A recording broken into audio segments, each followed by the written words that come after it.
በእነኚህ ሶስት ምዕራፎች ውስጥ ነው ያለነው። ምዕራፍ 9፣ ምዕራፍ 10፣ ምዕራፍ 11። ምዕራፍ 9 ውስጥ የጎላው አስተምህሮ መዳን በእምነት ነው እንዲሁ በጸጋ ነው ብዬ ስነግራችሁ እኛስ የእስራኤል ልጆች ምንድነው ዕጣ ፈንታችን ብላችኋል። ከአብርሃም የተወለደ ሁሉ የአብርሃም ልጅ አይደለም። ከእስራኤል የተወለደ ሁሉ እስራኤላዊ አይደለም። የእግዚአብሔር እስራኤል አለ፣ ስፒሪቹዋል እስራኤል፣ የአብርሃም እስራኤል አለ፣ ኤትኒክ እስራኤል።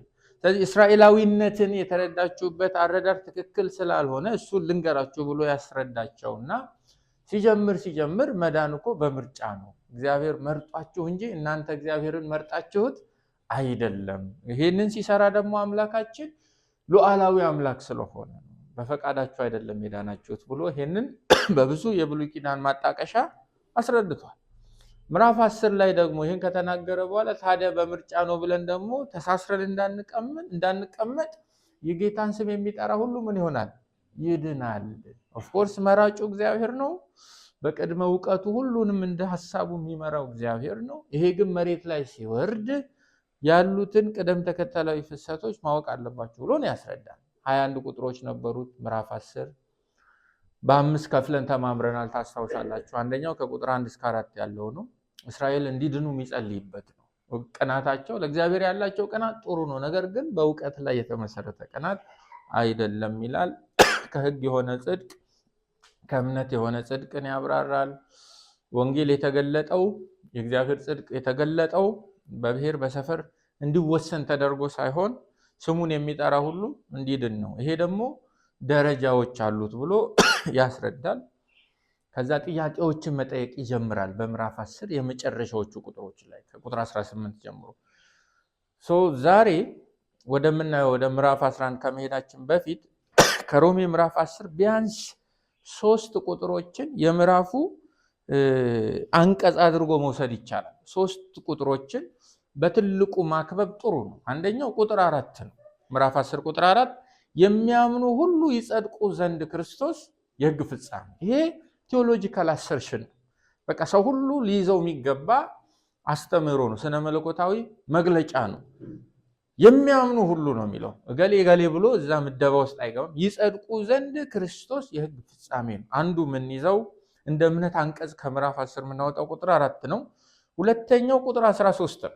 የጌታን ስም የሚጠራ ሁሉ ይድናል። ይህንን ወንጌል በይፋ በውጭ ላሉቱ ያበስራል። ከ1 እስከ 8 የተማርነው እንደተጠበቀ ሆኖ ምዕራፍ 9ም ላይ የተማማርነው የምርጫና የሉዓላዊነት አስተምህሮ እንደተጠበቀ ሆኖ ምዕራፍ 10 ላይ የሚሰጠው መግለጫ ግን የጌታን ስም የሚጠራ ሁሉ ይድናል።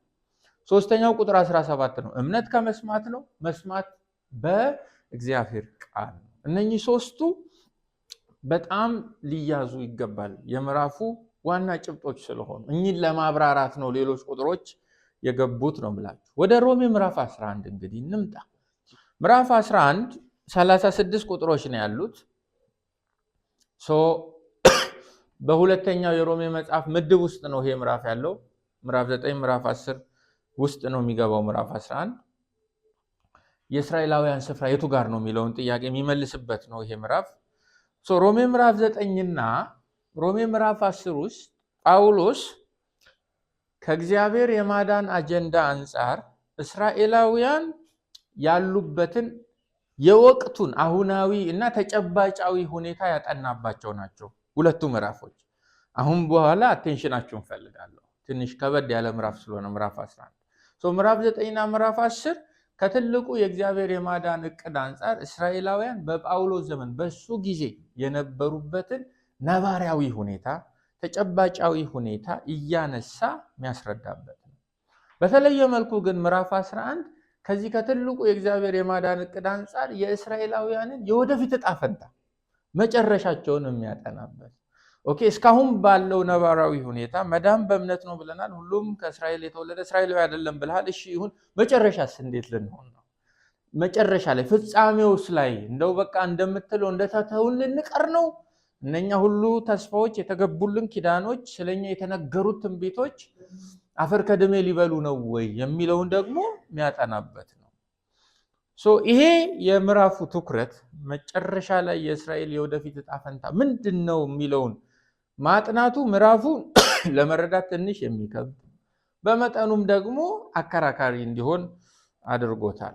ከዚህ የተነሳ አሻሚና አከራካሪ የሆኑ ቁጥሮችን ይበልጥ እንድታጠኑ ለእናንተ እየተውኩኝ እኔ ግን ከምዕራፉ እንደ ክርስቶስ ማህበር መውሰድ ያለብንን መልእክትና ምክር እያነሳው እዛ ላይ ትኩረት አደርጋለሁ ማለት ነው። ምዕራፍ 11 አውትላይን እንስራለት። አሁንም ደግሞ በደንብ አቀማመጡን አወቃቀሩን ለማየት እንሞክር በደንብ እንዲገባ። የሚጠይቃቸው ሁለት ጥያቄዎች አሉ ምዕራፍ ውስጥ። ምዕራፍ 11 ውስጥ ሁለት መሰረታዊ ጥያቄዎች አሉ። አንደኛው ጥያቄ የሚገኘው እዚያው ቁጥር 1 ላይ ነው። ምን ይላል ቁጥር 1? ምዕራፍ 11 ቁጥር 1 እንግዲህ አይደል እግዚአብሔር ሕዝቡን ጣላቸውን እላለሁ። ይሄ ነው አንደኛው ጥያቄ። ሁለተኛው ጥያቄ ቁጥር 11 ላይ ነው ያለው። እንግዲህ የተሰናከሉ እስኪወድቁ ድረስ ነውን እላለሁ ይላል። በእነዚህ ሁለት ጥያቄዎች ላይ ተንጠልጥለን ምዕራፍ 11ን በሁለት ትልልቅ ቡድን መክፈል እንችላለን። የመጀመሪያው የቁጥር 1ን ጥያቄ የሚያብራራበት ነው። እሱም ከቁጥር 2 እስከ ቁጥር 10 ድረስ ነው። ለመሰላችሁ እንደዚህ መጽሐፍ ቅዱስ ማጥናት ከብዙ ስህተት ይጠብቀናል። ግልጽ ነው አይደለም? እንደው ዝም ብለን ጥቅሱን እያነሳን መሯሯጥ አስቸጋሪ ስለሚሆን ነው። ሰው እንዳይታክታችሁ አደራ። የቁጥር 1ን ጥያቄ ከቁጥር 2 እስከ ቁጥር 10 ያብራራዋል። የቁጥር 11ን ጥያቄ ደግሞ ከቁጥር 12 እስከ መጨረሻ እስከ ቁጥር 36 ያብራራዋል። ስለዚህ የሮሜ ምዕራፍ 11 ለሁለት መከፈል ይችላል። አንደኛው ከቁጥር 1 እስከ ቁጥር 10፣ ሁለተኛው ከቁጥር 11 እስከ ቁጥር 36። ለመክፈል መሰረት ያደረግነው ደግሞ የተነሱ ጥያቄዎችና የተሰጡ ማብራሪያዎች ናቸው። ከዚህ የተነሳ የመጀመሪያውን ክፍል ነው ለተወሰኑ ሳምንታት የምናጠናው ከቁጥር 1 እስከ ቁጥር 10 ያለው። በዛ አውድ ውስጥ ሆነን ነው ዛሬ ትምህርታችን የምንጀምረው። ይህንን ደግሞ ከ1 እስከ 10 ያለውንም አሁንም ለመረዳት እንዲያመቸን ሁለት ቦታ መክፈል እንችላለን። አንደኛው ከ1 እስከ 6 ያለውን የቁጥር 1ን ጥያቄ ከቁጥር 2 እስከ 6 ስለሚያብራራው ነው። ሁለተኛው ደግሞ ከቁጥር 7 ጀምሮ እስከ ቁጥር 10 ያለው ነው። ምክንያቱም ቁጥር 7 ላይ ጥያቄ ይጠይቃል። ድጋሚ ያስተውላችሁ ከሆነ እንግዲህ ምንድነው አይደል የሚለው። ይህንን ጥያቄ ደግሞ ጠይቆ ወደ ኮንክሉዥን ስለሚሄድ ከ1 እስከ 10 ያለውንም ሁለት ቦታ መክፈል ይቻላል። ከ11 እስከ 36 ደግሞ ያለውን አራት ቦታ መክፈል እንችላለን። ከቁጥር 11 እስከ ቁጥር 15 በእስራኤላውያን አለመታዘዝ ወይም ወንጌልን ባለመቀበላቸው ውስጥ ያለውን የእግዚአብሔርን ዓላማ ነው የሚነግረን ከ11 እስከ 15። ከ16 እስከ 24 ደግሞ አሕዛብ ከእስራኤላውያን አለመታዘዝ ትምህርት እንዲወስዱ ማስጠንቀቂያ የሚሰጥበት ነው። ስለዚህ ከ16 እስከ 24 ለብቻ ማጥናት እንችላለን። ከቁጥር 25 እስከ ቁጥር 32 ደግሞ የሁሉም እስራኤል መዳን የሚብራራበት ነው። እስራኤል ዕጣ ፈንታ ከድነት አንጻር እንደ ጳውሎስ የሚብራራበት ነው። ከቁጥር 33 እስከ መጨረሻ እስከ ቁጥር 36 ደግሞ የእግዚአብሔር ድነታዊ ዕቅድና ዓላማን አስመልክቶ ምስጋናን ለእግዚአብሔር፣ አድናቆትን ለእግዚአብሔር፣ በሰው ዕውቀት ለማይመረመረው ታላቅ ስራው አድናቆትን የሚሰጥበት ነው። በዚህ መዋቅር ጥናታችንን ዛሬ እንቀጥላለን። ምዕራፍ 11 ከ1 እስከ 6 ያለውን አውጥተን እናንብብ። እንግዲህ እግዚአብሔር ሕዝቡን ጣላቸውን እላለሁ አይደለም፣ እኔ ደግሞ እስራኤላዊና ከአብርሃም ዘር ከብንያም ወገን ነኝና እግዚአብሔር አስቀድሞ ያወቃቸውን ሕዝብ አልጣላቸውም። መጽሐፍ ስለ ኤልያስ በተጻፈው የሚለውን በእግዚአብሔር ፊት እስራኤልን እንዴት እንደሚከስ አታውቁምን? ጌታ ሆይ ነቢያትህን ገደሉ፣ መሠዊያዎችህንም አፈረሱ፣ እኔም ብቻዬን ቀረሁ፣ ነፍሴንም ይሿታል። ነገር ግን አምላካዊ መልስ ምን አለው? ለበዓል ያልሰገዱትን 7,000 ሰዎች ለእኔ አስቀርቻለሁ። እንደዚሁም በአሁን ዘመን ደግሞ በጸጋ የተመረጡ ቅሬታዎች አሉ። በጸጋ ከሆነ ግን ከስራ መሆኑ ቀርቷል፣ ጸጋ ያለዚያ ጸጋ መሆኑ ቀርቷል ይላል። እንጸልይ። እግዚአብሔር ሆይ ይህንን ቃል አብራልን። ጌታችን እንዲሁ ለወሬ እንዲሁ ለእውቀት እንዲሁ ለመረጃ ክምችት ሳይሆን በእውነት በማዳን ስራ ውስጥ አንተን ማየት እንችል ዘንድ ወደ አንተ እንጠጋ ዘንድ አብራልን። ይህንንም ስታደርግ ክብር ሁሉ ለአንተ ይሁን፣ አሜን። ምዕራፍ 11 ቁጥር 1ን ለማየት እንሞክር። እንግዲህ እግዚአብሔር ሕዝቡን ጣላቸውን እላለሁ የሚለውን ጥያቄ ምን አገባን እኛ፣ ይሄ እስራኤላውያኑ ጉዳይ ነው ማለት አንችልም አይደል? እንደውም እየፈራን ማጥናት አለብን አይደል? ምክንያቱም እንደውም እስራኤል እኮ የበኩር ልጁ ነው አይደል? ትናንት የመጣ ነው እኛ ነን። ለእግዚአብሔር የበኩር ልጁ እስራኤል ነው። እግዚአብሔር ከእስራኤል ጋር ያለው ታሪካዊ ግንኙነት፣ አሁናዊም ግንኙነት፣ የወደፊቱም ግንኙነት እኛ ጋር ይመጣል። ኢምፕሊኬሽኑ ኦኬ፣ የእግዚአብሔር ልጅነት ተለዋዋጭ ስላልሆነ ማለት ነው። በጥንቃቄ ከነሱ ውድቀትና ስህተት ትምህርት ለመቅሰም ነው መማር ያለብን። ሮሜ ምዕራፍ 10 ከቁጥር 14 እስከ 15 ባለው ክፍል ውስጥ የጌታን ስም የሚጠራ ሁሉ ይድናል የሚለውን የቁጥር 13ቱን ትምህርት መሬት ላይ ሲያወርደው ለመጥራት ምን ያስፈልጋል? ማመን ያስፈልጋል አለ። ለማመን ደግሞ መስማት ያስፈልጋል። ለመስማት ደግሞ የሚሰሙትን ያንን እውነት የሚነግራቸው ማን ያስፈልጋል? ሰባኪ ያስፈልጋል። ሰባኪ ደግሞ እንዲኖር ሰባኪውን ማን መላክ አለበት? እግዚአብሔር መላክ አለበት። በዚህ ሲኮንሻል ኦርደር ነው እግዚአብሔር የተመረጡትን ወደ ራሱ ኪዳናዊ ሕዝብ የሚቀላቀላቸው ነው። ይሄን ካለ በኋላ ቁጥር 16 ላይ ነገር ግን እንዲህም ሆኖ እንዲጠሩ ማመን አለባቸው፣ እንዲያምኑ መስማት አለባቸው፣ እንዲሰሙ የሚሰሙትን የሚያሰማ ሰው ያስፈልጋል፣ የሚሰሙትን የሚያሰማቸውን ደግሞ እግዚአብሔር ልኳቸዋል። እንዲህም ሆኖ ግን ለምስራቹ ቃል አልታዘዙም። እንዲህም ቀሎ መጥቶ አልታዘዙም። ኢሳይያስ ጌታ ሆይ ምስክርነታችንን ማን አመነ ብሎ መስክሮባቸዋል። አብዛኞቹ እስራኤላውያን ታዲያ ለምንድን ነው ለምስራቹ ቃል የማይታዘዙት?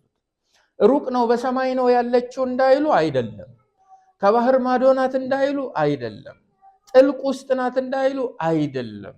ቃሉ ለአፋችሁም ለልባችሁም ቀርቧል። አምኖ መጽደቅ ብቻ ነው። ለማመን ክርስቶስን መጥራት ነው። ለመጥራት እምነት ያስፈልጋል። you have to be convinced በክርስቶስ አዳኝነት። እንዲህ ቅልል ብሎ መጥቶ ታዲያ ለምንድን ነው መታዘዝ ያቃታቸው? ምዕራፍ 10 ቁጥር 18 ባይሰሙ ነው እላለሁ። ስላልሰሙ አይደለም፣ በደንብ ነው የሰሙት። እንዴት ነው የሰሙት? ልክ መዝሙር 19 ላይ መዝሙረኛው እንደተናገረው ነው። ፍጥረታት ድምፃቸው እስከ ዓለም ዳርቻ እስኪሰማ ድረስ ድምፃቸው እንደወጣው ልክ እንዲሁ የክርስቶስን የማዳን ወንጌል የሚነግሩ ሰዎች በእስራኤላውያን ዙሪያ በዝተዋል። ሰባኪ አጥተው አይደለም፣ ስላልሰሙ አይደለም። በእጃቸውም ይዘው የሚመኩባቸው ቅዱሳት መጽሐፍት እንኳ ሳይቀሩ ስለ ክርስቶስ አዳኝነት ይናገራሉ። የነቢያቱም የመዝሙራቱም ቶራም ስለ ክርስቶስ ይናገራል። ስለዚህ ባይሰሙ ነውን? ሰምተዋል። ቁጥር 19 ባያውቁ ነው ታዲያ ምዕራፍ 10 ቁጥር 19 ባያውቁ ነው እላለሁ። በደንብ አድርገው ያውቃሉ፣ ጠንቅቀው ያውቃሉ። የማያውቁ የሚባሉት የእግዚአብሔርን ምስጢር ማያስተውሉ የሚባሉት እስራኤላውያን ሳይሆኑ አሕዛብ ናቸው። ለዚህ ነው እግዚአብሔር ይህንን በሙሴ መስክሯል። በማያስተውል ሕዝብ አስቀናችኋለሁ ብሏል። የማያስተውል ብሎ እግዚአብሔር የፈረጀው እስራኤላውያንን ሳይሆን እስራኤላውያን ውሾች የሚሏቸው ርኩሶች የሚሏቸውን አሕዛብን ነው። ስለዚህ እስራኤል ስለ እግዚአብሔር ነገር ማወቅ አልችልም፣ ብሰማም ልረዳ አልችልም፣ ማስተዋሉ ርቆኛል ብሎ ማመካኛ ማቅረብ አይችልም። ስለዚህ አለመስማትም አይደለም ላለመታዘዛቸው ምክንያት፣ አለማስተዋልም አለማወቅም አይደለም ላለመታዘዛቸው ምክንያት። ኦኬ፣ እንዲህ ከሆነ ታዲያ ለምንድን ነው ሰዎች የማይታዘዙት? ምን ሆነው ነው እነዚህ ሰዎች ሰምተው አውቀው አምነው ከሚቀበሏቸው መጽሐፍት በምዕራፍና በቁጥር እየተጠቀሰላቸው ክርስቶስ በስጋ ከነሱ መጥቶ ነቢያት ተሰጥቷቸው የእግዚአብሔር ክብር መሃላቸው ደኩ ነው የመቅደስ ስርዓት የመጣው ከነሱ ይሄው በምድረ በዳ የመራቸው እግዚአብሔር ቆሞ ደግሞ በልጄ መኑ አድናቸዋለሁ ሲላቸው አንታዘዝም ያሉት ስላልሰሙ ካልሆነ ስላላወቁም ካልሆነ ታዲያ ምን ሆኖ ነው? ይህም መልእክት የጻፈው ኢትዮጵያዊ ቢሆን ሰይጣን ተዋግቷቸው ነው ምንለው። ሁሉ ነገር እዚህ ሀገር በማ ይሳበባል? በሰይጣን። እኛም እንዲህ ልንሆን እንችላለን ማለት ነው። ጌታ ይጠብቀን። ሰምተንም አውቀን አስተውለንም ጠንቅቀን ተረድተንም ለእግዚአብሔር ጥሪ ምላሽ ለመስጠት እንቸገር ይሆናል። ለዚህ ነው መስማት ባሰሚው የንግግር ጥበብ አይደለም፣ መስማት በሰሚውም ልባዊ ተነሳሽነት አይደለም። መስማት በእግዚአብሔር ቃል ነው። ሰውን ለወንጌል ጥሪ ልቡን የሚያቀልጠው የእግዚአብሔር ቃል ሲሰበክ ነው። ክብር ለስሙ ይሁን። ታዲያ ምን ሆነው ነው? ጥያቄውን ከምዕራፍ 10 ጀምሮ ምዕራፍ 11 ላይ ጳውሎስ ቀጠለ። እንግዲህ አለማወቅ ካልሆነ አለመስማት ካልሆነ እንግዲህ እግዚአብሔር ሕዝቡን ጣላቸውን ይላል። በቃ እየሰሙ እምቢ ካሉ እያወቁም እምቢ ካሉ በቃ ሊሆን የሚችለው ነገር ምንድነው? ጥሏቸዋል። በቃ ትቷል፣ ቆርጦ ጥሏል። እላለሁ ጳውሎስ ከባድ ሰው ነው። ጥያቄ ሊሆንብን የሚችለውን ነገር እንድንጠይቅ እድል አይሰጠንም። ቀድሞ ራሱ ይጠይቅልናል፣ አሳስተን እንዳንመልሰው። ገብቷችኋል? እድል አይሰጠንም። ይሄ ጥያቄ ሊፈጠር እንደሚችል ገብቶታል። ሰምተውም አውቀውም እምቢ ካሉ በቃ እግዚአብሔር ትሏቸው ነው፣ ጳውሎስ ትቷቸው ነው። ስለዚህ ብዕርህን በእስራኤል ጉዳይ ላይ ከምትጨርስ ለምን በቀጥታ ወደ ጀመር ነው ከ1 እስከ 8 ወደ ነበረው ትምህርት አንሄድም ልንል እንችላለን። እኛ በትውልዳችን አሕዛብ የሆንን ሰዎች ኖ፣ እንደዛ አይደለም። አላስፈላጊ የሆነ ፍርድ ውስጥ እንዳንገባ፣ ከጊዜ የቀደመ ብያኔ ውስጥ ፕሪማቹር የሆነ ብያኔ ውስጥ እንዳንገባ ጥያቄውን ይጠይቃል፣ መልሱንም ይሰጣል። እግዚአብሔር ጥሏቸው ይሆንን? ጣላቸውን? ተዋቸውን? ጣላቸው የሚለው ቃል በነገራችን ላይ ሙሉ በሙሉ ለአንዴና ለዘላለም አንድም ሳይቀር ተዋቸው፣ ቆረጣቸው፣ ካስታውት አረጋቸው እንደማለት ነው። እንዲህ ሆኖ ነው ወይ? አይደለም ይላል። አይደለም፣ መልስ እንዳትሰጡ ማለት ነው። አይደለም እንዴ ስላላወቁ ነው ስላልሰሙ ነው ብለሃል። አዎ። አይ ሰምተው ነው አውቀው ነው ብለሃል። አዎ። በቃ ጥሏቸው ኖ ጥሏቸው አይደለም። ታዲያ ምንድን ነው? ሰይጣን ነው እንዳትሉ እሺ። ጥናቱን መቀጠል ነው የሚሻለው። አይደለም ጠንካራ ቃል ነው ይሄ። አይደለም የሚለው በውስጡ ጩኸት ያዘለ ነው። በጭራሽ እግዚአብሔር ጥሏቸው ነው የሚለውን ቃል እግዚአብሔር ከናንተ ያርቀው እንደማለት ነው። እንደዛ ፈጽሞ እንዳታስቡ። የሚጥል አምላክ አይደለም። አሜን። እንጥለው ይሆናል እንጂ እንተወው ይሆናል እንጂ አይጥለንም፣ አይተወንም። ስለዚህ ኖ ጥሏቸው አይደለም። እግዚአብሔር ለእስራኤል ላለመታዘዝ ሼር የሚያደርገው የሚካፈለው ኃላፊነት የለም። በእነሱ አለመታዘዝ ውስጥ የእግዚአብሔር ሚና ክብሩን መጠበቅ እንጂ ሉዓላዊነቱን መጠበቅ እንጂ ንጽህናውን መጠበቅ እንጂ ከዛ ያለፈ እንደነሱ የሳት አካሄድ የለውም ነው ይሄ ቃል። ኖ አይደለም፣ ምክንያቱን ይነግረናል። አይደለም ያለበትን ምክንያት እዚያው ከቁጥር 1 ጀምሮ መልስ መስጠት ነው አይደል የሚጀምረው ጳውሎስ። ወደሚያብራራው መልስ ከመሄዳችን በፊት እንግዲህ አሁን ሮሜ ምዕራፍ 11 ቁጥር 1 ላይ ልናሰምረው የሚገባን ነገር አለ አይደል? በእስራኤላውያን እየሰሙና እያወቁ አለመታዘዝ ውስጥ ከእግዚአብሔር ዘንድ የመጣ ሪጀክሽን የለም። ስለዚህ አንድ ህዝብ እየሰማ አንድ ህዝብ እያስተዋለ ለክርስቶስ ወንጌል ልቡን ካደነደነ ኔሴሰርሊ እግዚአብሔር ጥሎት ነው ማለት አንችልም። በዚያ አይነት አለመታዘዝ ውስጥ የእግዚአብሔር ሪጀክሽን ላይኖር ስለሚችል ማለት ነው። ይህንን ነው ከዚህ መውሰድ ያለብን። ኢየሱስን ክርስቶስ የእግዚአብሔር ልጅ ነው የሚለውን ስብከት ሰምተውና ተረድተው መቀበል ያልቻሉት እግዚአብሔር ስለጣላቸው አይደለም፣ ስላልሰሙም አይደለም፣ ስላላወቁም አይደለም። ስለዚህ መብራራት አለበት ማለት ነው። ቁጥር 11 በቅንፍ ለማለት ትችላላችሁ። መልሱን አሁን መስጠት ሊጀምር ነው። አልተጣለም እስራኤል። ይህን ማወቅ አለብን። እግዚአብሔር ህዝቡን አልጣላቸው፣ ኪዳኑን አልሻረም፣ ቃሉን አልገለበጠም፣ ምላሱን አልገለበጠም። እግዚአብሔር እንደጠበቀ ነው። ሁሉ ጊዜ የሚሽር አምላክ አይደለም ቃሉን። ስለ እግዚአብሔር ያለንንም አስተምሮ በተወሰነ መልኩ እንድናሰፋ የሚሞግት ነው። ቁጥር 1 አይደለም ያለውን አደርጋለሁ ያለውን ይፈጽማል። ምክሬ ትጸናለች፣ ተናግሬያለሁ አደርጋለሁ። ከምስራቅ ነጣቂ ወፍን ከሩቅም ሀገር ምክሬን የሚፈጽመውን ሰው እጠራዋለሁ ያለ እግዚአብሔር ነው አይደለም የሚለውን የሚያደርግ አምላክ። ስለዚህ በህይወታችን በግልም በጋራ እግዚአብሔር አንዳችን ነገር አደርጋለሁ ብሎ ያ ነገር ካልሆነ ለዛ ነገር አቅም ካጣን ችግሩ ያለው እግዚአብሔር ጋር አይደለም። ለምን መሰላችሁ? እኛ ሀገር እግዚአብሔርን ካፌ እናማዋለን እኮ፣ መድረክ ላይ ቆመን እኮ እናማዋለን። እግዚአብሔር የኔን ነገር ትቷል እንላለን። አይተውም። እኛ ነን የተውነው። ለምን? ፍጹም ነው እሱ። ማን ተሳስተሃል ይለዋል፣ ማን ትክክል አይደለህም ይለዋል። ሁሌ ፍጹም ነው። ነገሮች አሉን ካሉ አልሳካ ካሉ እግዚአብሔር ተሳስቶ አይደለም፣ እግዚአብሔር ጋር ችግር ኖሮ አይደለም። እኔ ነኝ ራሴን ቆም ብዬ መፈተሽ ያለብኝ። እግዚአብሔር ላይ እንዳናሳብብ ጸጋው ይዛለን። መልስ ይሰጣል። አይደለም እንዴት እንዴ አውቀው ሰምተው እምቢ ካሉ በቃ ጥሏቸው ነው እንጂ ብላችሁ ስትሞግቱት አይደለም አልጣላቸው እግዚአብሔር ካንተ ያርቀው እንዲህ አይነቱን ሐሳብ። ታዲያ ምንድነው? እኔ ደግሞ እስራኤላዊና ከአብርሃም ዘር ከብንያም ወገን ነኝና ይኸው ሕያው ምስክር እግዚአብሔር ሕዝቡን ላለመጣሉ ይኸው ሕያው ምስክር ይህንን የመዳን ወንጌል እግዚአብሔር አልፎ እያስተማራችሁ እኮ ያለው እስራኤላዊ የአብርሃም ዘር ከብንያም ወገን በሆነው በጳውሎስ ነው። ይኸው ሕያው ምስክር ላለመጣሉ። ይሄን ልብ ጌታ ይስጠን። አገልጋይ ሁሉ ጊዜ ከእግዚአብሔር ክብር አንጻር ነው መቆም ያለበት። አሜን። የሥጋ ዘመዶቹ ስለሆኑ አዎ ልክ ናችሁ ጥሎናል ኑ እንመሽግ አይደለም። ኖ እግዚአብሔር አይጥልም። ኖ እግዚአብሔር አይሳሳትም። ሄዳችሁ ራሳችሁን ይሁ እኔም ማውቀው እግዚአብሔር ፍጹም ነው ጻድቅ ነው እንዲህ ማለት ይሆንልን።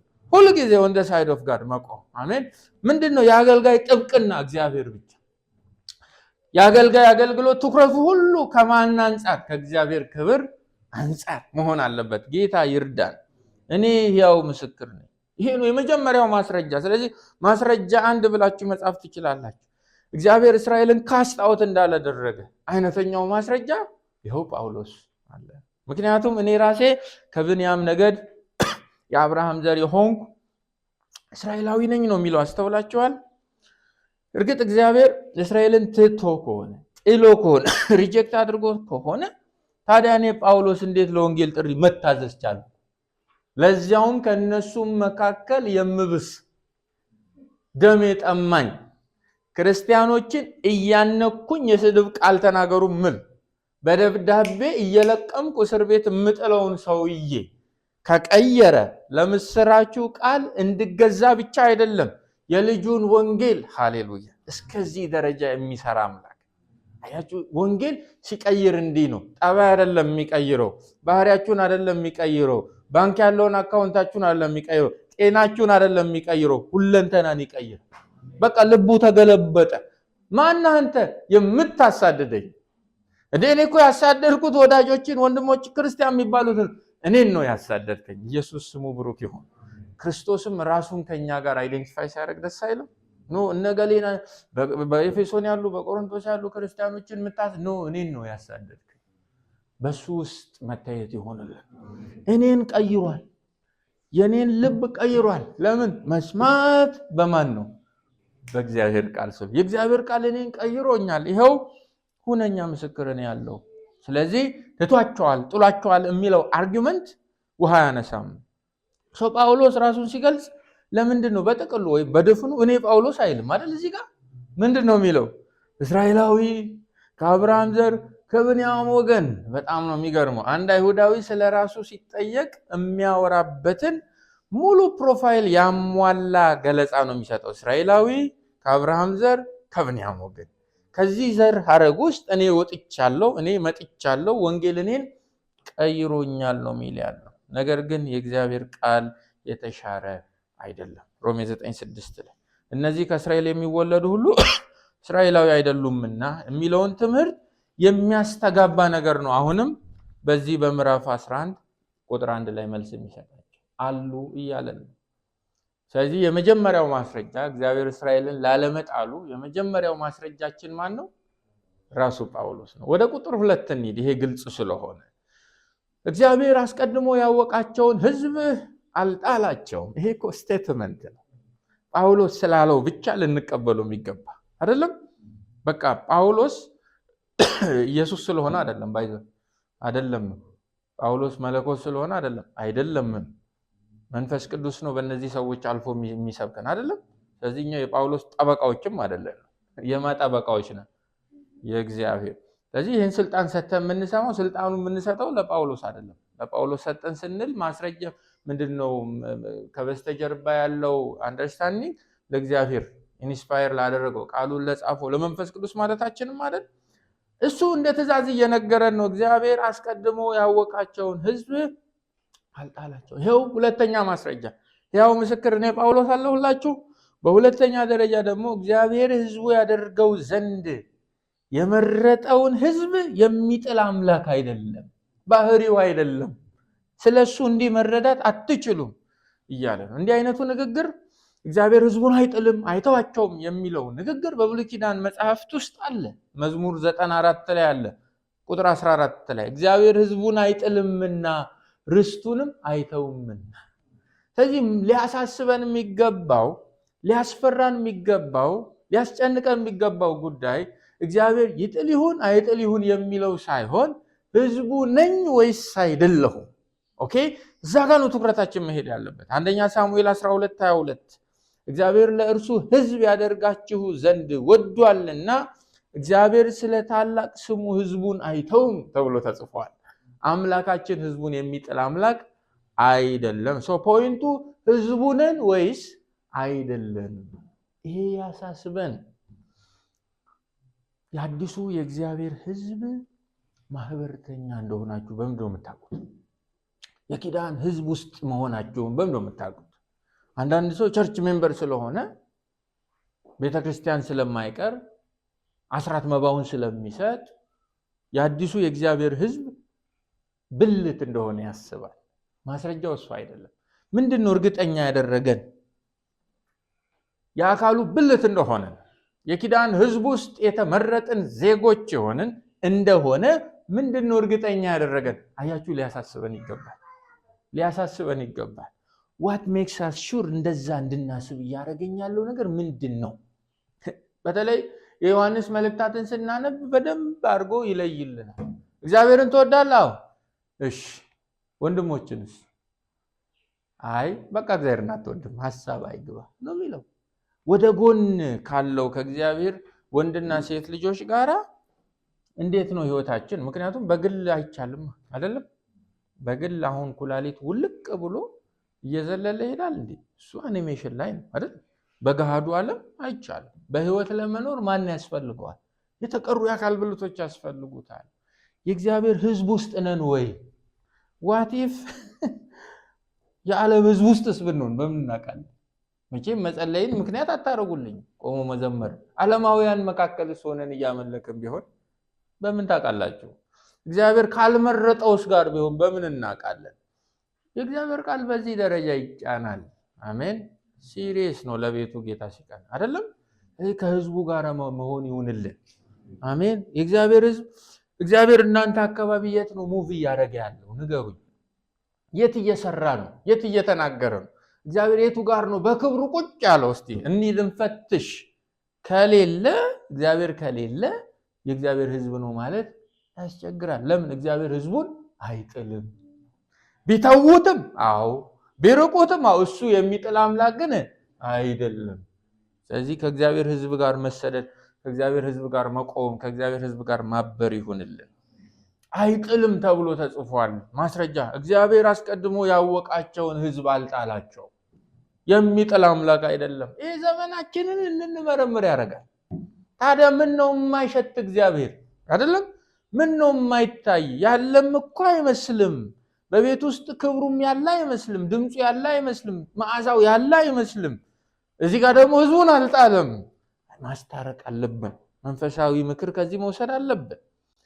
አልጣለም ነው የመጀመሪያ። ሁለተኛው መልስ ምዕራፍ 11 ቁጥር 2 ደግሞ በቅንፍ ላይ ብላችሁ መጽሐፍ ማስረጃ ሲጠቅስ ስለ ኤልያስ በተጻፈው የሚለውን በእግዚአብሔር ፊት እስራኤልን እንዴት እንደሚከስ አታውቁም? ምን ይላል? ኤልያስ በእስራኤል ላይ ክስ ወደ እግዚአብሔር እንዴት እንዳቀረበ መጽሐፍ ስለ እርሱ ምን እንደሚል አታውቁም ይላል። አዲስ ወደኛ ትርጉም ኤልያስን እየጠቀሰው ነው። ጳውሎስ እያለ ያለው ኤልያስ ነብዩ ኤልያስ እስራኤላውያንን በእግዚአብሔር ፊት ከሷቸው ነበር፣ ክስ አቅርቦባቸው ነበር። ከሳሹ ማን ነው? ኤልያስ። ተከሳሹ ማን ነው? ህዝበ እስራኤል። ክሱ እየቀረበ ያለው ደግሞ በማፊት ነው? በእግዚአብሔር ፊት ነው። ከሷቸዋል። ይሄን አታውቁም እንዴ? እናውቃለን፣ ትዝ ይለናል። ምናልባት ብዙዎቻችን ያ ነገር ክስ መሆኑን አናውቅ ይሆናል እንጂ እግዚአብሔር ፊት ቆሞ ኤልያስ ስለ እስራኤል የወቅቱ ሁኔታ ሪፖርት እንዳደረገ እናውቃለን። ደግነቱ ጳውሎስ ክሱንም ጭምር ይጽፍልናል። ምዕራፍ 11 ቁጥር 3 ጌታ ሆይ ነቢያትህን ገደሉ፣ መሠዊያዎችህንም አፈረሱ፣ እኔም ብቻዬን ቀረው፣ ነፍሴንም ይሿታል ብሎ ኤልያስ እግዚአብሔር ፊት እስራኤልን አልከሰሰም እንዴ? እንደከሰሰ አታውቁም እንዴ? ይህ ጳውሎስ የሚጠቅሰው የኤልያስ ክስ የሚገኘው በአንደኛ ነገሥት ምዕራፍ 19 ቁጥር 10 ላይ ነው። ኢንፋክት ሙሉ ምዕራፉ የሚያወራው ስለ ኤልያስ ስለሆነ አንደኛ ነገሥት ምዕራፍ 19 ከቁጥር 9 ጀምሮ ልታወጡት ትችላላችሁ። እዚያም ወዳለ ዋሻ መጣ፣ በዚያም አደረ። እነሆም ኤልያስ ሆይ በዚህ ምን ታደርጋለህ የሚል የእግዚአብሔር ቃል ወደ እርሱ መጣ። እርሱም ለሰራዊት አምላክ ለእግዚአብሔር እጅግ ቀንቻለሁ።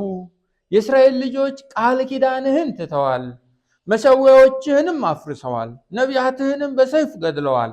እኔም ብቻዬን ቀርቻለሁ፣ ነፍሴንም ሊወስዷት ይሻሉ አለ። አንደኛ ነገሥት ምዕራፍ 19 ላይ ኤልያስ ሽሽት ላይ ነው ያለው።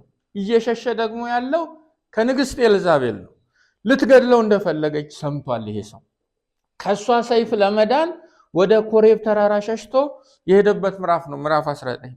ከምንም በላይ ደግሞ እንዲፈራና እንዲሸሽ ያደረገው አቴንሽናችሁን ፈልጋለሁ፣ ከኛ ዘመን ጋር ይገናኛል። እንዲፈራና እንዲሸሽ ያደረገው የራሱ ግላዊ አመለካከት ነው።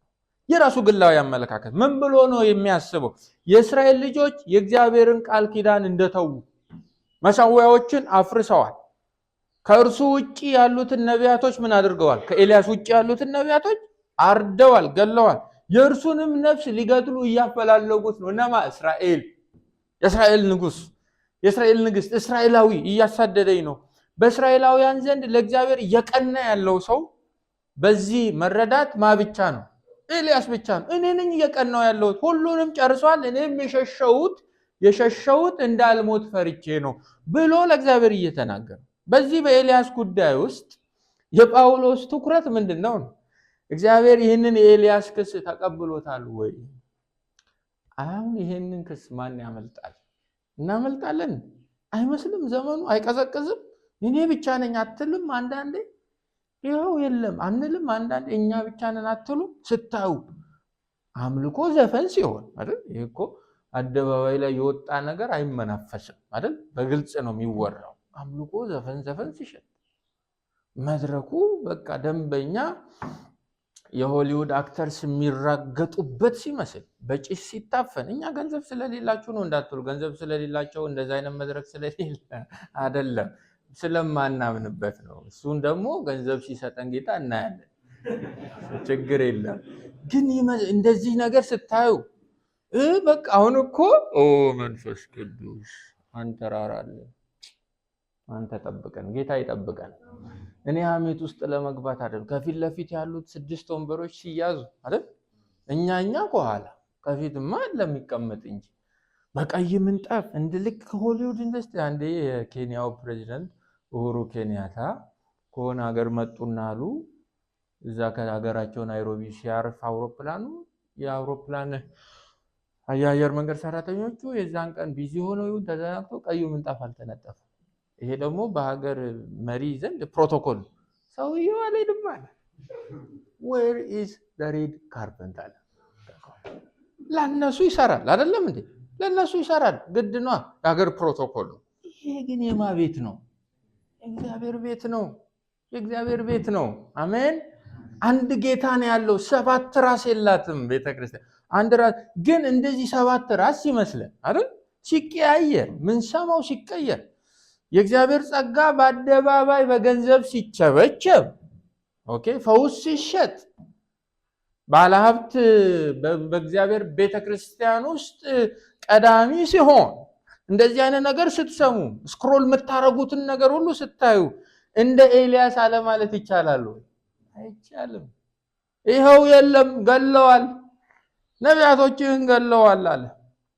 ብቻዬን የቀረሁት መሠዊያዎችን ሁሉ አፍርሰውልሃል። ሰብስበው እየጨረሱ ነው። ስላንተ የሚናገሩትን ሰብስበው ያርዳሉ፣ በሰይፍ ስለት ይጥላሉ። እግዚአብሔር ፊት ኤልያስ እስራኤልን እንዲህ ከሷል አልከሰሰም? ከሷል። ግን አምላካዊ መልስ ምን ነበር ይላል። ያቺ ቁጥር 14 እግዚአብሔር ግን ምን አለ? እግዚአብሔር የሰጠው መልስ ምን ነበር? እርግጥ ሁሉም እስራኤል አንተ እንደምትላቸው ነው ኤልያስ፣ ትክክል ነህ። እኔም የሰማይ መስኮት ከፍቼ ቁልቁል ስመለከት ብቻውን ያገኘሁት ሰው አንተን ነው ብሎ ነው እንደ መለሰለት። ልክ ነህ፣ ኪዳኔን የጠበቀ መሰዊያዬን ያደሰ ክብሬን የጠበቀ ሰው አንተ ብቻ ነህ ብሎታል አላለም። ምንድነው ያለው? ለበዓል ያልሰገዱትን 7000 ሰዎች የመጨረሻው ቃል ልብ ይነዝራል፣ ለእኔ አስቀርቻለሁ። ሃሌሉያ! እንደዛ ነው የነገረው። ኤልያስ ተሳስቶ ነበር እያለን ነው። ኤልያስ የጨለማው ክብደት የስደቱ ብርታት ብርድ እንዲለው አድርጎታል። የተሳሳተ ውሳኔ ላይ ያደረሰው በቃ ማንም የለም እኔ ብቻ ነኝ ያለሁት እኔም ነፍሴን ለማዳን ወደ ተራራ እየሸሸው ነው አለ። እግዚአብሔር ግን አሉኝ አለ። ምንድነው ጳውሎስ ልትለን የፈለከው? እኔ እንደ ኤልያስ አልሳሳትም እያለ አልሳሳትም። መከራው ጨለማው ምናልባትም ከኤልያስ ዘመን ይበልጣል። ለምን? የምንወደውን ጌታ ሰቅለውታል። ለምን? ከኛም ከሐዋርያቱ መካከል አንዳንዶቹን አርዷል። እኔም የሚጠብቀኝን ዕጣ ፈንታ አውቃለሁ። ትሰቅሉኛላችሁ፣ ትገሉኛላችሁ። ነገር ግን እነዚህ ሁሉ ነገሮች መጥፎ ድምዳሜ ላይ አያደርሱኝም። 7000 እንዳሉት ዛሬም አሉት። እግዚአብሔር እስራኤልን አልጣለም። እግዚአብሔር እስራኤልን አልተውም። አሉ፣ መሃል ላይ አሉ። እኔ አላየኋቸውም እንጂ አሉ እያለ አሉ፣ አልጣላቸውም። ከፍተኛው የእስራኤል ቁጥር ምንም እንኳን ለምንሰብከው የክርስቶስ ወንጌል ልቡን ቢያደነድን እየሰማ እያወቀ አልገዛም አልታዘዝም ቢል በሮም ቤተክርስቲያን ውስጥ አብዛኛው የቤተክርስቲያን አባል በትውልድ አሕዛብ የሆኑም ቢሆኑ አይሁዳውያንን እንደው በቁጥር ቢሆን እንኳን የምናገኛቸው እዚህ ላይ ተመስርተን እንደ ኤልያስ እኛ ብቻ ነን ማለት አንችልም። አሉት እያለ ነው። እግዚአብሔር ራሱ የመሰከረላቸው። አቤት ጌታ ከነሱ መሃል ያርገን። ራሱ የመሰከረ አይዳውት። እኔ ግን 7000ዎቹም መተዋወቃቸውን አይዳውት። ብዙ ሰው የሚያስበው እዚህ ጋር ኤልያስን ያስቀምጥና እዛ ጋር 7000 ምናምን አንድ ላይ በየሳምንቱ የሚገናኝ ይመስላል። እንደዛ እኮ አይደለም እንዴ! 7000 ቁጥር ያለው ቸርች ተቀምጦ ኤልያስ ብቻዬን ቀረው ይላል እንዴ? ምን ይሄን ያህል መረጃ ይጠፋዋል እንዴ? አይምሰላችሁ። ግን ጨለማው እንዳይተያዩ አረጋቸው። አያችሁ የስህተቱ ብዛት። ጥላው ተራሮችን እስኪከድን ወደ ላይ ከፍ ብሏል። ስህተት፣ አመፁ፣ ስጋ የሚሸተው ዓለም የሚሸተው ነገር በዛ ስላለ ጥቂት እንደሆኑ አስበዋል። ብቻቸውን በራሳቸው ዛባ እየዞሩ ነው። እግዚአብሔር ግን ከላይ ሆኖ እየቆጠረ ሃሌሉያ በቁጥሩ ያቃቸዋል። 1 2 ብሎ ይሄው 7000 እኮ ደረስናል። በቁጥር የሚያውቅ አምላክ ነው አምላካችን። ጀማ አይደለም፣ ጅምላ አይደለም። እዛ ቁጥር ውስጥ ቅሬታዎች አሉ እያለን ለበዓል ያልሰገዱትን 7000 ሰዎች ለኔ ያስቀርቻለሁ። እንዴት የከበረ ቃል ነው። ቁጥር 5 እንደዚሁም አያችሁ ኮንክሉዥኑ በአሁን ዘመን ደግሞ በጸጋ የተመረጡ ቅሬታዎች አሉ። ብዙዎች አልታዘዙም። አዎ አልታዘዙም። ወንጌልን እምቢ አሉ። አዎ እምቢ አሉ። ወደ ገዛ ወገኖቹ መጣ። አዎ የገዛ ወገኖቹ አልተቀበሉትም። እንደውም በጲላጦስ ፊት ከሰው አስገደሉት። አዎ እነዚህን ሁሉ አድርጓል። እኛን ሐዋርያቶችንም እያሳደዱ። ይሄ ሁሉ እንዳለ ሆኖ ግን ቅሬታዎች አሉ። የእግዚአብሔር ምርጦች አሉ። እንዲህ ነው እግዚአብሔር የሚሰራው እያላቸው ነው። በጣም ነው የሚገርመው። ማስረጃ ሐዋርያት ሥራ ምዕራፍ 21 ቁጥር 18 ምዕራፍ 21 ቁጥር 18 ሐዋርያት ሥራ ምን ይላል? በማግስቱም ጳውሎስና ሌሎቻችንም ያዕቆብን ለማየት ሄድን። ጳውሎስና ሌሎቻችንም ያዕቆብን ለማየት ሄድን። ሽማግሌዎችም ሁሉ በዚያ ነበሩ። ያዕቆብ እና የተቀሩት ሐዋርያት ሆነው ጳውሎስ እና ሌሎች ሐዋርያት ሆነው ያዕቆብን ሊያዩ ሄዱ። በዚያ ደግሞ ምኖች ነበሩ? ሽማግሌዎችም ነበሩ። ጳውሎስም ሰላምታ ካቀረበላቸው በኋላ እግዚአብሔር በእርሱ አገልግሎት አማካኝነት በአሕዛብ መካከል ያደረገውን ሁሉ በዝርዝር አስረዳቸው፣ ሪፖርት አቀረበላቸው።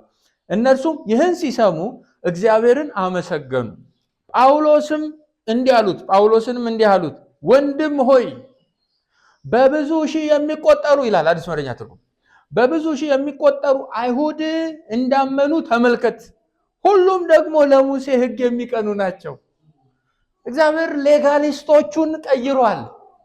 ለሕጉ ጥብቅና ቆመው የክርስቶስን የማዳን ወንጌል ሪጀክት ያደርጉ የነበሩትን ሰዎች አንድ ሁለት አይደለም በብዙ ሺህ የሚቆጠሩትን ምን አድርጓቸዋል? ወደ ክርስቶስ ወንጌል ጠርቷቸዋል። ድነዋል፣ ተገርመዋል በጣም። ከዛ እልከኝነት ወጥተው አሁን ለጌታ መታዘዛቸው አስደንቋቸዋል። ስለዚህ ልክ እንደ ኤልያስ ዘመን አሁንም በእኔ ዘመን እያለ ነው ጳውሎስ፣ በጸጋ የተመረጡ ቅሬታዎች አሉ። ዛሬም በእኔና በእናንተ ዘመን አሉ። አሜን አሉ። ቸርች የተሰበሰበ ሁሉ ለወንጌል ልቡን የከፈተ አይምሰላችሁ፣ እንዳትሸወዱ። አይደለም። ለወንጌል ልቡን የከፈተ ሰው ማን ነው? እግዚአብሔር የኔ የሚለው መሃሉ የሚደኩ ነው። አሜን ከነ ሙሉ ክብሩ። አዎ እንደዛ ይሰማችሁ ማለት እሑድ ጠዋት ቸርች ሄዳችሁ ሰባኪ ወንጌል ይሰብካል ብላችሁ፣ አብዛኞቹ ግን ቀልድ ሲቀልዱ እናንተን ሲያዝናኗችሁ በደንብ እንድትከፍሉ ነው ባይዘው የሚያዝናኗችሁ። ስለዚህ ኦፊሻሊ ከፍላችሁ ኮሜዲያን ጋር ሄዳችሁ ተዝናኑ። ቸርች መዝናኛ ቦታ አይደለችም። አሜን። አንዳንድ እሑዶች እንደዛ ናቸው። እኔ ማንንም ለመኮነን አይደለም፣ ግን እውነቱ ፈትፍቶ ማውራት ጥሩ ነው። ቃሉን እንደፈለጉ ስብርብር አድርገው ሲሰብኩ ተስፋ አትቆርጥም። ጥቅሱን ሲጫወቱበት፣ መጽሐፉን አንገቱ ላይ ቆመው ሲያሰቃዩት፣ እኛም በፍርሃትና በኪቦርድ በታጀበ ጩኸት ዝም ብለን አሜን ምን እኛም እኮ አስመሳዮች ነን፣ ይቅርታ አድርጉ እየተሳሰ አንዳንዴ ልክ አይደለም ወደ ጎን ማውራት ጥሩ ነው። ያው ከድር ከማህበር እንዳትባረሩ ማለት ዝም ግን እኛም እንትን ኖ ስህተትኩን አንድ ያስታውሳለሁ። የተማሪዎች ህብረት ውስጥ ቁጭ ብለን እየተማርን ነው። ሰባኪው ቆሞ እየሰበከ እንዲህ ተብሎ እንደተጻፈ ሲል አንድ ወጣት አልተባለም ማለት በእውነት ነው ብላ እኔ እዛው ነው በቃ ድንግጥ አለን። ለካ ነውር ነው፣ ለሱ ግን ነውር አይደለም። እኛንን ለሱ ነውር አየ ሸፍነን እየድን ኖ እንዲህ ተብሎ አልተጻፈም ማለት እና ያው ሰውየው ከመንፈስ አወጣኝ አለ። እውነት ነው ወጥቷል። የወጣው ግን ያው ወጥቷል። ጥሩ ነው መውጣቱ። ወይኔስ እና ተከራከሩ። አስረዳው። ልጁ ነበር ትክክል። ይገርማቸዋል። ሰውየው ተሳስቷል። እንዲህ ተብሎ እንደተጻፈ ያው እንዲህ እንደሚል እየተባላል የምንሰበከው ጸጥ እንላለን። ለምን? ኢትዮጵያዊ ጨዋነታችን ድንበር እያለፈ ነው። ታውቃላችሁ፣ ትህትናችን አንዳንዴ ልክ የለውም። መቀጸል አረ በእግዚአብሔር ቤት ራሱ እግዚአብሔር የሚያደርገውን ያውቃል። እሱ እንደፈለገ ያድርግ። እኛ ጸጥ ብለን ሰምተን ነው የምንሄደው። ታክሲ ውስጥ ግን ገንዘብ ሲቀንሱብንስ ከ5 ብር ላይ 50 ሳንቲም ስትቀነስስ ኖ ይሄ ፌር አይደለም። በቃ ያልታወቀው የእንትን የመብት ተሟጋች እዛ ጋር ይመጣል። እንወርዳለን ካስፈለገ ይላል። ይገርም። የእግዚአብሔር ቃል ሲነቀብ ሲሰደብ ሰው እዚህ ቆሞ ሲቀልድ ጸጥ። ጌታ ከዚህ ይጠብቀን። አዎ ጌታ ይጠብቀን። በእውነት ነው የምላችሁ። እና እንደዚህ አይነት ነገር ስታዩ ስትሰሙ ብቻችሁን እንደቀራችሁ ኦፍ ኮርስ እንዲሰማችሁ ሊያደርጉ ይችላሉ። ግን አሉ ደግሞ ነው here is a good news አሉ መስሏችሁ ነው። እናንተ ብቻ ያላችሁ መስሏችሁ ነው እንጂ እኔ ልጆች አሉኝ፣ የጨከኑ አሉኝ፣ የተለዩ አሉኝ፣ ለራሴ ያስቀረኋቸው አሉኝ፣ በስተት የማይደራደሩ አንሰማም የሚሉ ቃሉ ላይ ምንም ነገር በመጨመር የማያምኑ ለቃሉ ስልጣን የተገዙ የተንበረከኩ በተቻላቸው ሁሉ ክርስቶስን ለመምሰል ዕለት ዕለት የሚተጉ አሉኝ። አልተያያችሁም እንጂ አሉኝ። ቅሬታዎች አሉ። አሜን አሉ አሉ። እኔ ቅሬታ የሆኑ ሰዎች ሲያወሩ ራሱ ያስታውቃሉ። ካፌ ውስጥ ስብሰባ ቦታ ሲናገሩ ያስታውቃል። ንግግራቸው ላይ ይገባኛል። አካሄዳቸውም ይገባችሁ ነገር አለ። አቋማቸው ይገባቸዋል። በእኔ ዘመን ቋንቋ ፌስቡክ ለሚፖስቱትን አይታችሁ ትረዳላችሁ። ኦኬ አካሄዳቸው ይናገራል። ጌታ እንደዛ ያርገን። አሜን። በቁጥር ማመን የለብን፣ በቅሬታ እንመን። አሜን። ምን ዋጋ አለው? እንደ ሰማይ ደመና ገዝፈን ውሃ የሌለበት ከምንሆን ገዝፈን እግዚአብሔር አላላቀውም ከሚለን ተራና ምስኪን መስለን ግን እግዚአብሔር የደኮነበት ማህበር ያርጋል። እሱ ይበልጣል። በጸጋ የተመረጡ ቅሬታዎች አሉ። ጠንካራ ቃል 15 ደቂቃ አለኝ። ይሄን አይተን እንወጣለን። ዝም ብሎ ቅሬታዎች አይልም ጳውሎስ። አያችሁ የቃል አጠቃቀሙ ቅሬታዎች አሉ አይልም። በጸጋ የተመረጡ ቅሬታዎች አሉ። የሚገርም ነው። ቅሬታን እኔ እንዴት እረዳዋለሁ መሰላችሁ? አብዛኛው ወደፊት ሄዶ ወደኋላ የቀረ አይነት ነው ፍቺው። ገብቷችኋል? ሁሉ ሲሄድ ዞር ስትሉ 7 ወይ 8 ካለ እነሱን ምንድነው የምንላቸው? አማርኛው ራሱ የቀሩ አይደል የምንላቸው። ስለዚህ ማሱን ደግሞ የሳበው ነገር አለ ማለት የጎተተው ነገር አለ። እነዚህ እንደሌላው ስላላዩ አይደለም፣ አይተዋል። መሄድን ግን ያልመረጡ ቁጭ ያሉ የቀሩ ረመነንቶች አሉ ነው እያለን ያለው። እነኚህ ቅሬታዎች ግን ቅሬታ የሆኑት በጸጋ ነው። በትዕቢት ተነፍሰው እንዳይወድቁ። አያችሁ የሚጠቀመው ቃል ራሳቸውን አላስቀሩም። ቅሬታዎች የሆኑት በራሳቸው ምርጫ ማለት እኔ በቃ እንዲህ ዝም ሳየው ነገሩ እንትን ስላላለኝ በራሴ ፐርሰናል ምርጫ እንዲህ አይደለም። በጸጋ ቅሬታ ለካ የሚኮነው በጮህት አይደለም፣ በልብ ዝንባሌም ለካ አይደለም፣ በውስጥ ተነሳሽነትም አይደለም፣ ከኛ በሆነ አንዳች ብቃት አይደለም። አንደኛ በጸጋ፣ ሁለተኛ በምርጫ ነው። እግዚአብሔር በጸጋ የመረጣቸው ነው። ረመነንት አኮርዲንግ ቱ ዘ ኤሌክሽን ኦፍ ግሬስ ነው የሚለው ከጄቪ። እግዚአብሔር በጸጋ መርጦ ያስቀራቸው ራሳቸውን ቅሬታ ያላደረጉ በጸጋ የተመረጡ ትሩፋን ይላል አዲስ መደበኛ ትርጉም። ይሄንኑ ያጠነክረዋል ቁጥር 6 ላይ በጸጋ ከሆነ ግን ከስራ መሆኑ ቀርቷል። ጸጋ ያለዚያ ጸጋ መሆኑ ቀርቷል። በምንም አይነት ከነሱ በሆነ አንዳች አስተዋጽኦ አይደለም እዚህ የቅሬታ ዶሜን ውስጥ መግባት የቻሉት። ሙሉ በሙሉ በማን ነው? በጸጋ ነው፣ በምርጫ ነው። ቁጥር 6 የምዕራፍ 9ን አስተምህሮ ያስተጋባል አይደለም?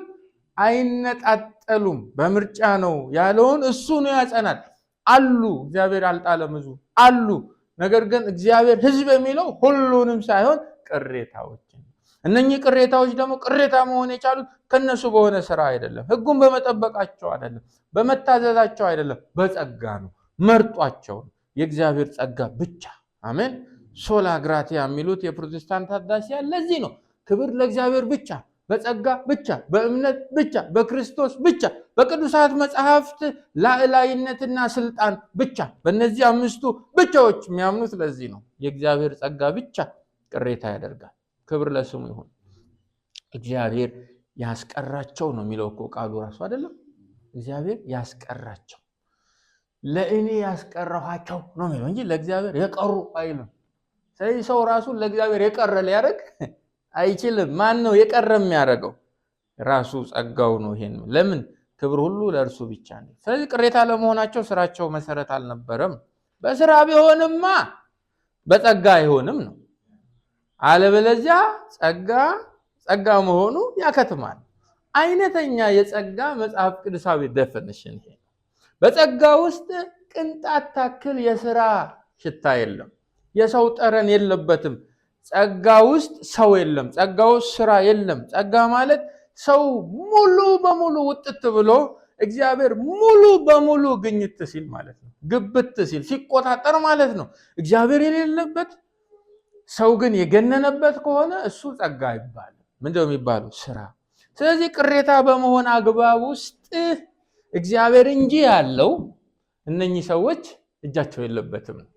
ዛሬም በማያምኑ በእስራኤላውያን ውስጥ ጳውሎስ እያለን ያለው ቁጥራቸው ምንም እንኳን ብዙ ቢሆን ማይታዘዙ ምንም እንኳን የበዛ ቢሆን በጸጋ በምርጫ የእግዚአብሔር ቅሬታዎች የተደረጉ የሆኑ ግን አሉ ነው እያለን ያለው። አስረን እንውጣ። ጳውሎስ ምንድን ነው እያለን ያለው በእነኚህ 6 ቁጥሮች ውስጥ?